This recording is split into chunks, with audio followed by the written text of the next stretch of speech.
안녕하세요. 대입에서 로봇 및 기계업종 담당 멘토 박태욱입니다. 오늘은 모바일 어플라이언스 한번 더 보도록 할 건데, 모바일 어플라이언스가 이제 단기적인 추세를 이탈했습니다. 그래서 그 부분에 대해서 우리가 기술적으로 좀 확인을 해볼 거고, 새로운 기사가 하나 나왔어요. LG전자가 SDV 사업을 확대한다라고 되어 있는데요. SDV라는 이제 소프트웨어 중심 차량이라고 우리가 할 수가 있습니다. 그 사업들을 이제 확대를 하면서 580조 이 시장을 잡기 위해서 노력하는 모습들을 보여주는데요. 그 부분에서 7월 달에 EV3 SDV 관련된 내용들을 탑재를 한다라는 내용들이 나오면서 7월에 이제 자율주행과 관련돼서 SDV 소프트웨어 중심 차량들에 대한 부분들도 엮이면서 상승에 대한 모멘텀을 만들어줄 수가 있겠고, 또한 8월에는 우리가 알고 있다시피 로보택시 그리고 올해 안에 FSD에 대한 부분들이 중국에 진행이 되면서 올해 하반기에 상승에 대한 모멘텀이 많이 나올 것으로 예상이 되고 있기 때문에 우리가 기술적인 눌림목 자리들과 해당 내용들을 합쳐서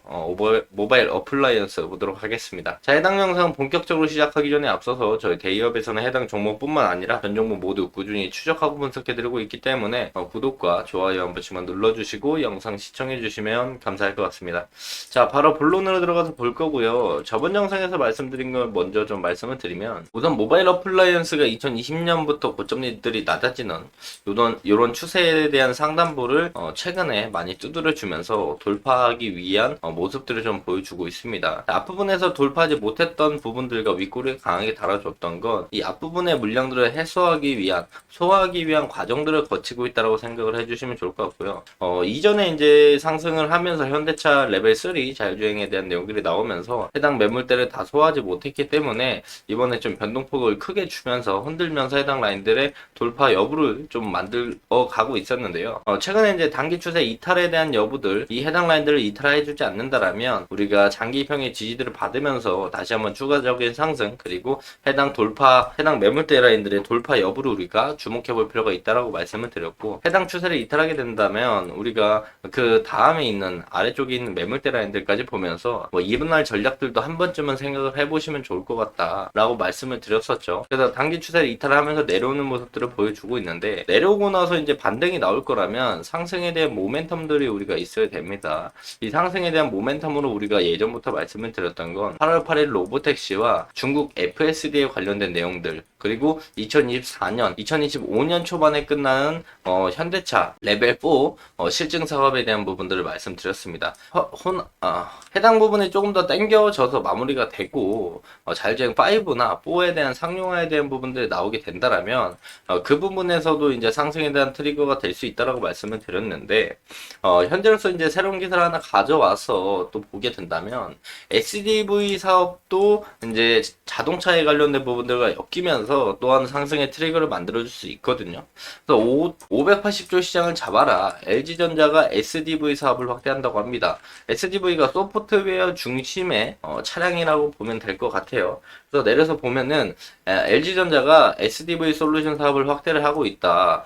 자동차 산업이 하드웨어에서 소프트웨어 중심으로 바뀌면서 SDV 솔루션은 전자업계의 미래 먹거리로 부상을 하고 있는데요. LG전자는 SDV를 전장 사업 내 핵심으로 키우겠다라는 이야기죠. LG전자는 이 행사에서 SDV 솔루션인 LG 알파웨어를 소개를 했고요. LG전자 CEO는 올해 초 CES 2024에서 LG 알파웨어를 처음 소개하면서 자동차를 SDV 솔루션으로 구동되는 바퀴 달린 생활 공간으로 좀 구성을 하고 있다라고 되어 있죠. 그래서 관련된 종목들로는 이제 모바일 어플라이언스도 있지만 SDV 쪽에 최적화된 엔터테인먼트 쪽을 맡고 있는 모트렉스 친구들도 주목을 받을 확률이 매우 높습니다.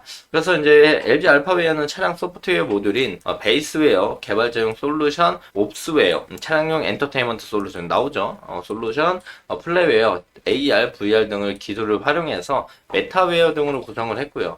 SDV 주력으로 키우겠다는 전략을 추진하고 있으면서 SDV 시장 규모는 올해 2,709억 달러, 약 372조 원이고 2028년 기준에 577조 원까지 성장할 것으로 예상을 하고 있습니다. 해당 시장들이 커지는 만큼 그 부분에서 조금 더 빠르게 잡아가는 모습들을 보여주려고 하는데요.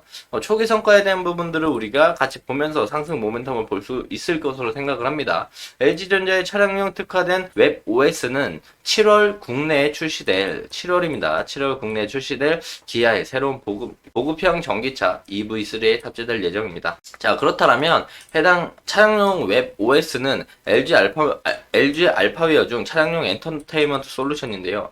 이 부분들이 7월에 EV3에 탑재가 된다라면은 해당 내용들에 대한 기사들이 나오면서 추가적인 상승에 대한 모멘텀을 모바일 어플라이언스도 같이 수혜를 받을 가능성이 충분히 있다라고 우리가 볼 수가 있겠고, 또한 자율주행 8월 8일 해당 내용들이 7월 달이죠. 그래서 7월 달에 대한 이슈는 해당 내용들로 상승에 대한 모멘텀을 만들어줄 수 있고, 또한 8월 달 고 넘어가서 본다라면 전기차 지우고 자율주행 테슬라 로보택시 풀악셀을 밟는다라는 내용들이 나오면서 테슬라가 이제 레벨 3에 해당하는 FSD 그리고 8월에 이를 뛰어넘는 레벨 4 기술을 공개하는데, 그 부분에서 이제 8월 8일 날 로보택시가 나오면서 또한 상승에 대한 모멘텀을 보여줄 것이고, 이전에도 상승에 대한 모멘텀이 FSD 테마 때문에 올라간 모습들을 보여줬었죠. 그래서 한 번 더 해당 내용들이 나온다라면 추가적인 상승에 대한 모멘텀을 볼 수가 있겠고요. 또한 중국의 FSD에 관련된 내용들을 나오면서 상승에 대한 모멘텀도 보여줬는데, 올해 안에 출시가 가능할 것 같다. 중국에서 FS 등록을 추진한다. 그래서 중국의 FS 등록에 대한 내용들이 또 나오면 추가적인 상승에 대한 모멘텀으로 충분히 모바일 어플라이언스가 작용할 수 있으니까 7월달, 8월달 그리고 올해 안에 중국의 FSD 그리고 올해 말부터 내년 초까지 러프하게 봤을 때